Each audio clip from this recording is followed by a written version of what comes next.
Hi Year 6! So guys, welcome back to our third collage lesson, and I want to say a really big well done again to people who sent me their work last week. It was fantastic to see some more examples of people that had persevered and done some work based on Gustav Klimt. However, I haven't received any work yet based on Chrysophily, so I would love to see that because I want us in the future weeks to amalgamate what we've learned from both of those artists and put it into our new piece of work. So well done, keep up the good work and keep sharing with me what you've done. So now we're going to think about an issue which inspired Chrysophily to create one of his most famous pictures. So we've touched on this issue before when we talked about Chrysophily's picture, No Woman, No Cry. It was the issue of what happened to Stephen Lawrence.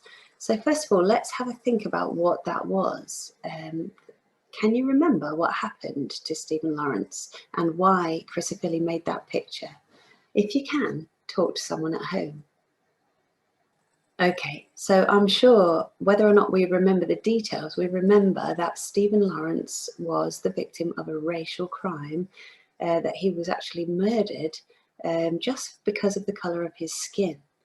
So we're going to think about this issue of racism. Racism is a very live issue today because globally racism affects people all around the world. We've seen Black Lives Matter protests going on. We've seen other atrocities in more recent memory happening towards Black people. And we want to make sure that we do not have racist attitudes or behaviour. And we can use art either to highlight the problem or to speak out against it or to offer counter behaviour. I love this quote here that says, "Art should comfort the disturbed and disturb the comfortable." So we can use art to provoke people to think about issues, and we can also use it as a form of catharsis if we're suffering from some of these issues in order to vent how we are feeling. We've talked about that before, and art is a fantastic tool for doing that.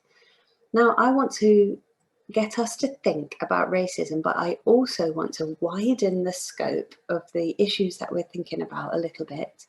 Not just to racism, but to anything that we feel falls under the umbrella of intolerance, prejudice, hate crimes, and the flip side of that obviously is tolerance itself.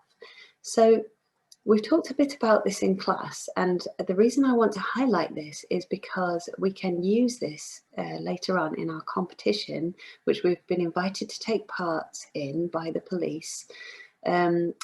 And even though that is a digital competition, we can use our visual artwork in the competition as well. We are going to use spoken word, we are going to use drama, we are going to use dance, but obviously those things may have to be done when we're together, although I'm sure we could get round it somehow. We could gather our ideas together digitally, and I can compile it maybe for us. Anyway, we'll come back to that. But first of all, let's begin at the beginning. I want us to think about issues that we could include under the umbrella of hate crime. Now, obviously, racism is in there, but let's think about some more things. First of all, let's just look at a couple of words. We know these words, but let's just go over them. Prejudice. It means unreasonable feelings, opinions, or attitudes, especially of a hostile nature, regarding an ethnic, racial, social, or religious group. So unreasonable actions and feelings towards someone who's different, really, different from us. Let's use the word in a sentence. Prejudice was woven into their behaviour and created a daily wearing onslaught for the new girl in the class. Now, I hope that would never be said about people at Wisseston Academy when they are new in our school. But if we look at the picture there, that this new girl is obviously feeling victimised, feeling cast out, feeling on her own. And I would imagine that she would definitely feel that she's a victim of prejudice against her. Okay, so I'm just going to ask you to do this at home. Show me, using your facial expression, the emotions that lurk behind prejudice. Why do people act in a prejudiced way? What kind of emotions are they feeling? Show with your face. Okay, next word, injustice. This means unfairness, the violation of rights of another. And we've got pictures there which show the injustice of the fact that our part of the world, however poor we feel we may be, we are so rich compared with so many other parts of the world. If we look at those people in the picture who do not have enough to eat, that is unjust, isn't it? And the other picture shows a soldier rescuing a child who has been caught up in war. Again, unjust. So if we use the word in a sentence, the injustice of the situation filled his heart with anger, his eyes stinging with tears of bitter rage. If something is unjust, if there is injustice, we want to rage against it so that we can change things in our world, and we can do that with our artwork. It's a safe way to rage. Okay, so injustice is a bit like unfairness. How is it different from this word?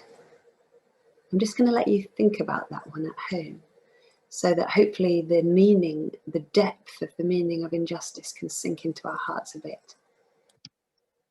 Okay, so today we are going to draw a linear image that speaks about this issue, and it will form the basis of our collage.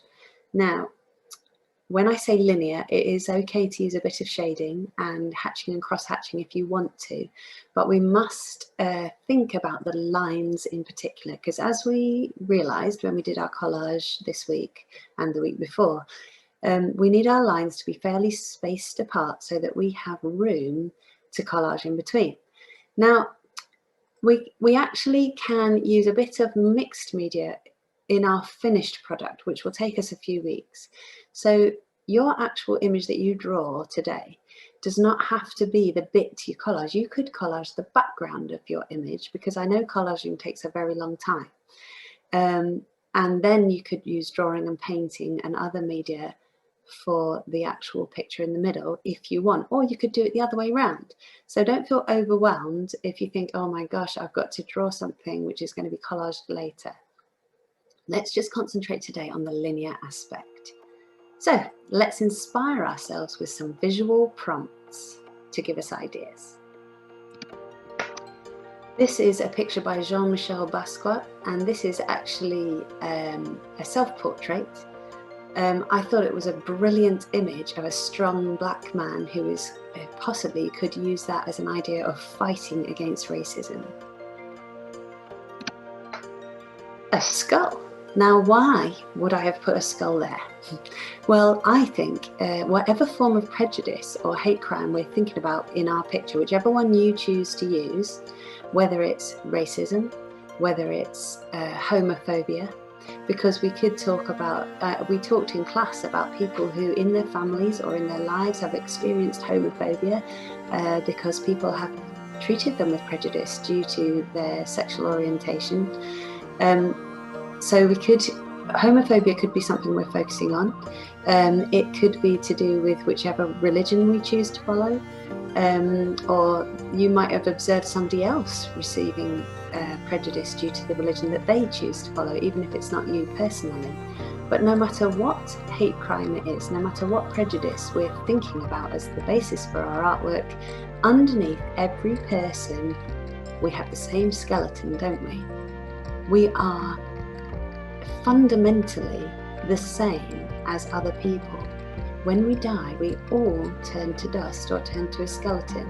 So it is a great leveler, a great unifier to think that our skull is the same as the person next to us. So we could use that maybe as a powerful image, and you could combine that with other images as well. Anthony Joshua, another image of a successful, strong black person who everybody aspires to be like. So we could use him, if that image appeals to you, you could use that as a fighting image, as an image of being proud to be who you are. This is one of my favourite people, I have to say, Lenny Kravitz, who I think is a fantastic example of someone who's not white. He's one of my favourite musicians.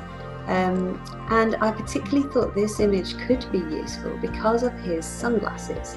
Now, I'm not quite sure what is reflected in his sunglasses there, but you could possibly use an image like this if you wanted to do a portrait type image, and in the glasses you could have something reflected possibly. You could maybe have words of racism in the glasses, or you could have some words which represent his resistance to racism, something like that. But this is just a starting point if you want to use it. Now, we've got some images about sort of revolution and fighting against something, because if we are going to stand up against hate crimes, because we don't want that kind of thing in our society, then we might want to use this as an image, a fighting fist, people joining together to fight something.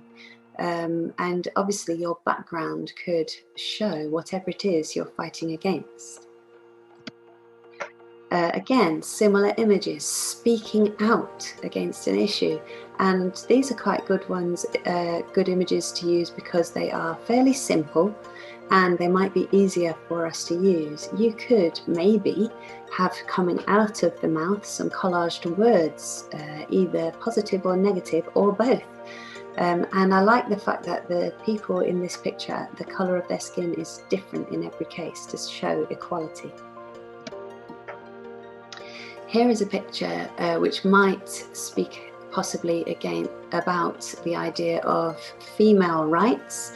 It could be a case that these girls are saying that they want the right to speak. In some cultures, people are not given freedom of speech.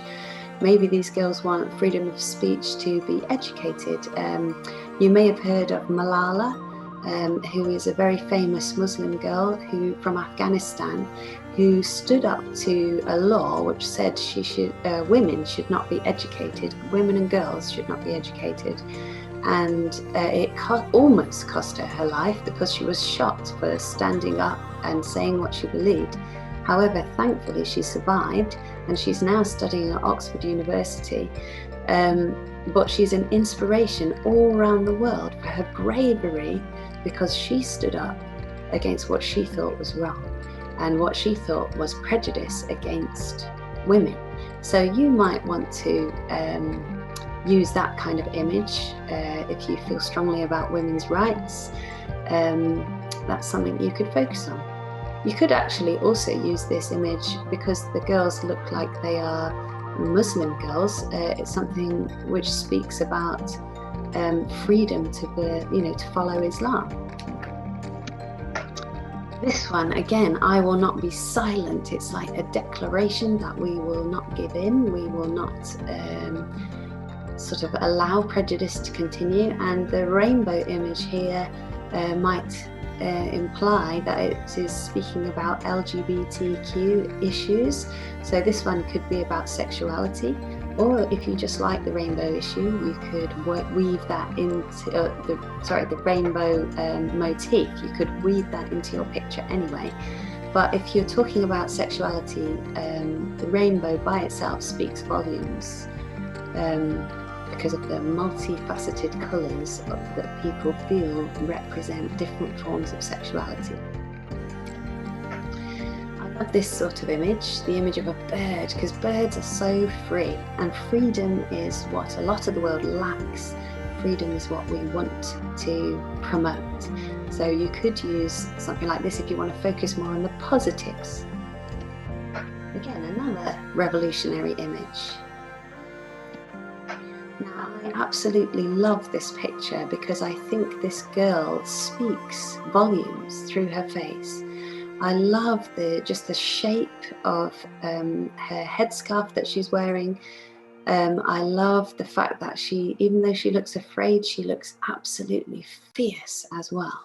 And this girl is an Afghan girl, so this is, you could use this again to talk about freedom for women or freedom in a war-torn country, because there's been terrible atrocities of war committed against Afghanistan. You might want to use it to speak about the freedom to believe whatever you want to believe, as this looks like a Muslim girl here. In fact, this is the image that I chose to use in my picture, as you will see later, just because I love just the way this looks. I love this girl's face. I thought this one was helpful, possibly to help us to think. Also suggests how we might be able to use some collage in our work as well. This girl is spewing out words, saying insults against her, which it looks like she's imbibed into her mind through the advertising on the television. The words are too fat, no good, ugly, and there's an image there of what she ought to look like at the bottom. She's been manipulated, you could say, by the media to think that she has to be a certain way. And we might feel possibly that people have treated us with prejudice if we don't fit into a certain mould. That might be something that resonates with you. So you could use that as the basis for your image. But don't forget, today we are drawing and our image needs to be large.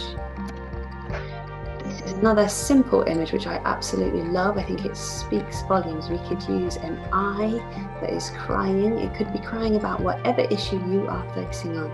It's a nice one to draw. And we could again use the rainbow motif, as you can see there in one of the pictures. Or you could have words within the eye, the iris of the eye. You could have words in the tears. You know, you could adapt this image to fit a lot of different forms of prejudice. These are images, disturbing images, I admit, of Rohingya children who have been forced to leave their homes due to the fact that they are Muslims and their houses were burned, forcing them to leave. So a massive example of prejudice and hate crime there, which we would like to speak out against. Again, Rohingya people, angry and upset and fleeing for their lives. This again, very powerful image. We all bleed the same colour. So true. Which really shows how ridiculous racism is. Okay, now I've talked a lot, but I just want you to think which image resonates with you, which one grabs you, because you need to like the image as well as feel a resonance with the issue that you're dealing with. So, our success criteria for drawing is the same. We need to think about our spacing. We need to leave space in between our lines for collage materials. And next time, I think we will add some patterning elements from a Philly and Klimt. You don't need to worry about that today. We just need to draw. Now, I have decided to draw on a massive piece of cardboard, a huge piece of a box that came with a delivery this week. If you have a piece of cardboard, that would be a fantastic background to use. We want to use something really big, A2, A3, A1 even, something as big as you can. If you don't have an old piece of cardboard, maybe you could get a box from the supermarket. If not, you could just do it on paper. Paper is fine. But I just thought cardboard might lend us a bit more leeway to tear parts of it away and underneath reveal some of the corrugated elements, and that could form part of our collage. Okay, well, I'll show you my example, but you don't have to do anything like me. Just pick which image resonates with you, and of course you don't have to use any of the ones in the PowerPoint that I've shown you. You can use your own image because this really needs to come from your heart. Have a go.